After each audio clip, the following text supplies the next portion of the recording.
नमस्कार फ्रेंड्स, कैसे हैं आप। स्वागत है आपका मेरे fitness channel Parvati Pandey fitness में। तो फ्रेंड्स, आप कैसे हैं और आशा करती हूँ कि आप योग रोज कर रहे होंगे। तो फ्रेंड्स, आज मैं आपके लिए लेकर आई हूँ ऊष्ट्रासन। इसको कैमल पोज भी कहा जाता है। तो चलिए पहले मैं इस आसन को करूँगी और उसके बाद ही बताऊँगी आपको कि ये आसन कितना फ़ायदेमंद है और ये आसन किसको नहीं करना चाहिए। तो चलिए शुरू करते हैं। तो सबसे पहले आप इस तरह से वज्रासन में बैठ जाएंगे। तो फ्रेंड्स, आपने अपने जो पैरों का गैप है वो इतना ही रखना है जितने आपका कमर ये हिप से पूरा का पूरा नीचे जा रहा है, इतना ही पोर्शन में आपने ये गैप भी रखना है। अब मैं आपको बताती हूँ कि जो बिगिनर्स हैं, जिनको ये आसन स्टार्ट कर रहे हैं, कभी किया भी नहीं है और देखने में भी बहुत कठिन लग रहा है और लग रहा है नहीं कर पाएंगे, बिगिनर्स हैं, तो उसके लिए कैसे करना है उन लोगों को।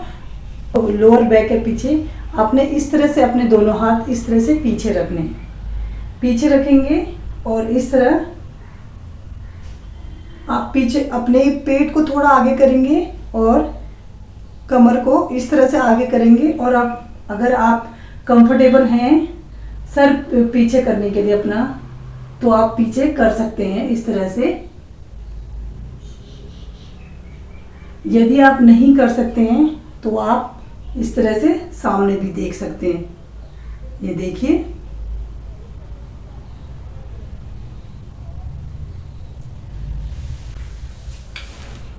बिगिनर्स को इस तरीके से करना है। और योग का जो नियम है, पीछे जब हम झुकते हैं तो हम सांस लेते हैं और जब आगे को हम झुकते हैं तो सांस हम छोड़ते हैं। तो हमने इसी तरह से सांस लेते हुए हमने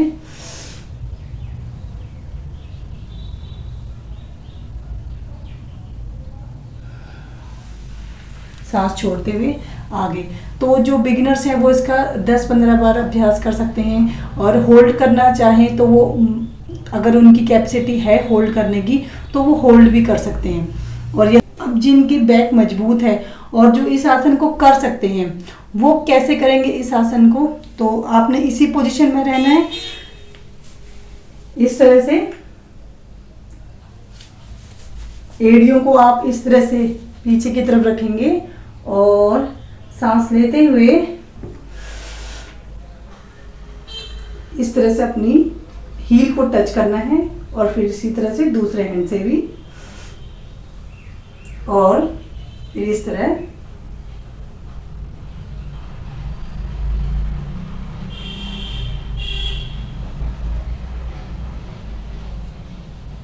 सांस लेते हुए इसी तरह आप आगे आप आ जाएंगे। तो मैं आपको एक बार और बताऊंगी। इसी पोजीशन में आपने बैठना है, खड़े होना है।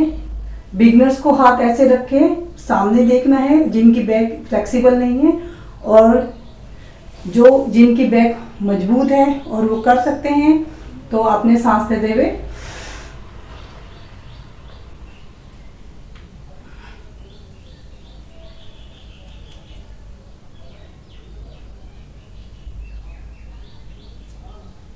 इसी तरह से आपने सामने आना है। अब फ्रेंड्स, जिनकी हमने पीछे झुकने वाला आसन किया, तो हमें आगे झुकने वाला आसन भी जरूर करना है।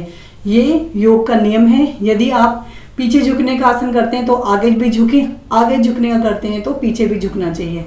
तो अब हम करेंगे शशांक आसन। सांस लेते हुए और नीचे नॉर्मल सांस लेते रहेंगे, रिलैक्स होंगे। अब मैं आपको इसके फायदे बताती हूँ। देखिए, मैंने आपको पहले भी जो वीडियो मैंने बनाई थी मंडूकासन में, मैंने उसमें आपको हर चीज़ बहुत बारीकी से बताई थी कि जब हम कोई आसन करते हैं तो हमें अपने आप पता चल जाता है, हमारा शरीर अपने आप संकेत दे देता है कि हमको वो आसन कहाँ कहाँ लाभ पहुँचा रहा है। अब आपने देखा ऊष्ट्रासन में हमने अपने शरीर के कौन कौन से अंग का प्रयोग किया। सबसे पहले हमारा जो पेट है वो बहुत अच्छा दबाव पड़ा, बहुत स्प्रेड हुआ, बहुत अच्छा खींचा हमारा पेट, हमारी चेस्ट, हमारे हैंड, हमारे पैर और सबसे ज़्यादा हमारी बैक। तो इन जगह पे हमको खिंचाव आया, यहाँ हमारा दबाव आया, ये चीज़ें हमने अपने शरीर की यूज़ करी, तो इसमें हमको लाभ होगा।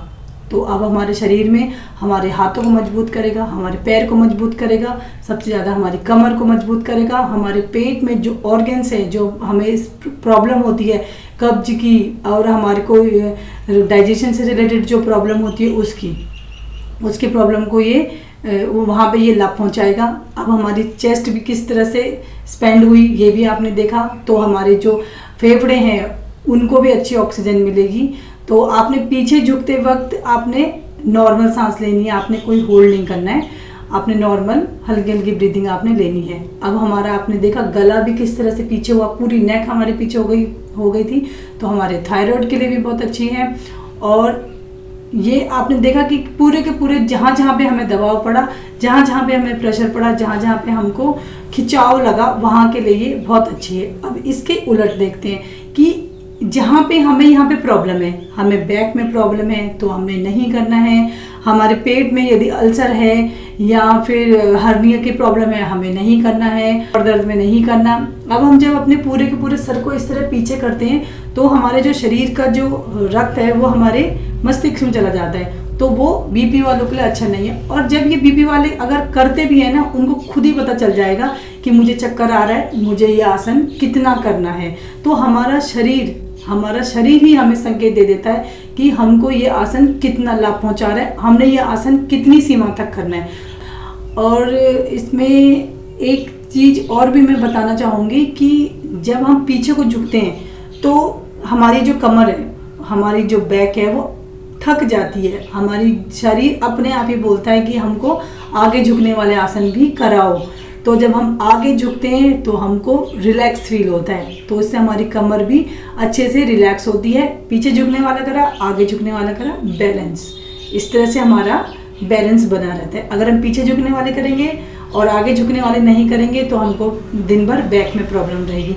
तो इसी तरह से योग में नियम है, पीछे झुकना है तो आगे झुकने वाले भी करना है। आपने सूर्य नमस्कार में देखा होगा, सारे के सारे आसन आगे पीछे झुकने वाले सारे के सारे आसन किए जाते हैं। जब हम आगे झुक रहे हैं तो पीछे भी झुका जाता है, तो ये योग के नियम हैं। तो ये बहुत फायदेमंद आसन है, ये हमारे पेट से लेके जनन अंगों से लेके हमारा मस्तिष्क से लेके हर चीज़ के लिए ये आसन बहुत फायदेमंद है। तो इस आसन को आप कह सकते हैं कि एक आसन और फ़ायदे इसके अनेक। तो ये था आज का ट्यूटोरियल ऊष्ट आसन के लिए। तो आपको ये वीडियो कैसी लगी, आपने इन आसनों से कुछ सीखा या सीखा, मेरे को कमेंट करके बताइए।